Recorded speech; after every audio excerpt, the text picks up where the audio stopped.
ये सवाल कर रहा है कि एक बार ग्राफ दिया है, उसमें नंबर ऑफ स्टूडेंट्स जो दो स्कूल्स के हैं वो 6 वर्षों में व्यक्त किए गए हैं, 8, 9, 10, 11, 12। नीला वाला ए है और ऑरेंज वाला बी स्कूल है, उसके नंबर ऑफ स्टूडेंट यहाँ मेंशन्ड है।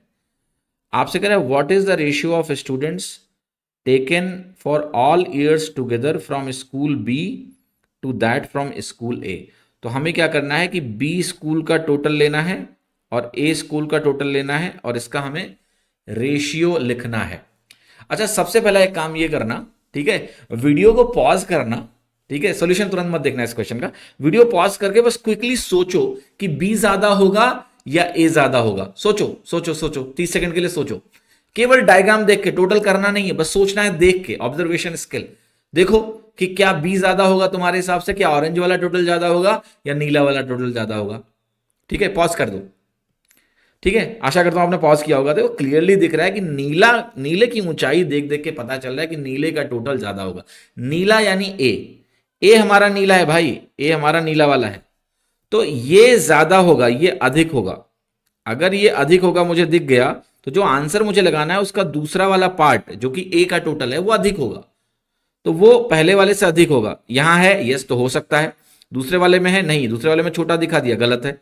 तीसरे वाले में अधिक है, दूसरा वाला पार्ट नहीं, तीसरा भी गलत है। चौथे वाले में अधिक है, यस। तो ए और डी में से कुछ सही होगा।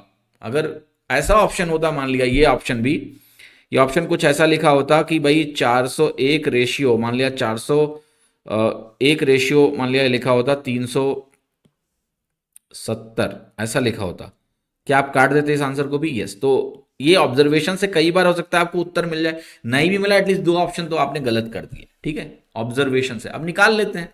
निकालते समय क्या करना है, अब देखो, अब ये जो वैल्यू है हमारा बी का टोटल निकाल लो पहले। पहला पार्ट बी का टोटल है, तो बी का टोटल मैं कैलकुलेट करने जा रहा हूं, जरा देखो। बी यानी ऑरेंज, ये आपका 550, इसको आप 55 ही सोचिए, सब में अंत में जीरो है ना, एक एक जीरो छोड़ दो, बाद में जीरो लगा लेना। ठीक है, तो एक चीज गौर से देखो अब यहां से, कि अगर आप टोटल निकालेंगे, मतलब आपका आंसर ए है। अगर आप थोड़ा सा भी ऑब्जर्व करो वैल्यूज को कि ये 55 है, ये 82 है, ये 600 है, ये 750 है, ये 500 है, 480 है, जीरो छोड़ के।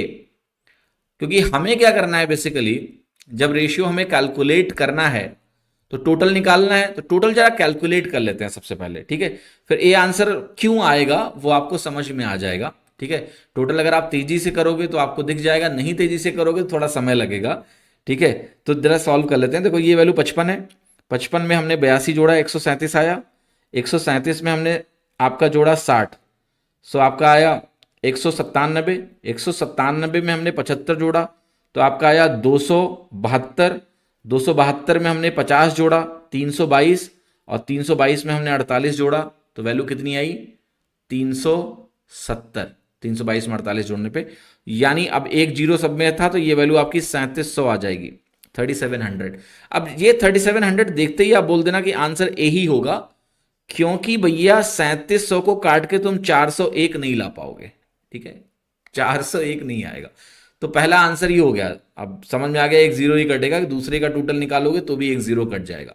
आपको चेक करने की जरूरत नहीं थी क्योंकि हम ऑप्शन ऑलरेडी 2 एलिमिनेट कर चुके थे। बट एनीवे अगर आपको करना है तो कर लो। ये देखो 64 है, 64 में 80 जोड़ा हमने, 144 हो गया, 194 हो गया, 264 हो गया, और 354 हो गया आपका। ठीक है, 354 के बाद हमने क्या किया, यहाँ पर हमने 75 जोड़ दिया, तो आपका 429, 4290 आ गया।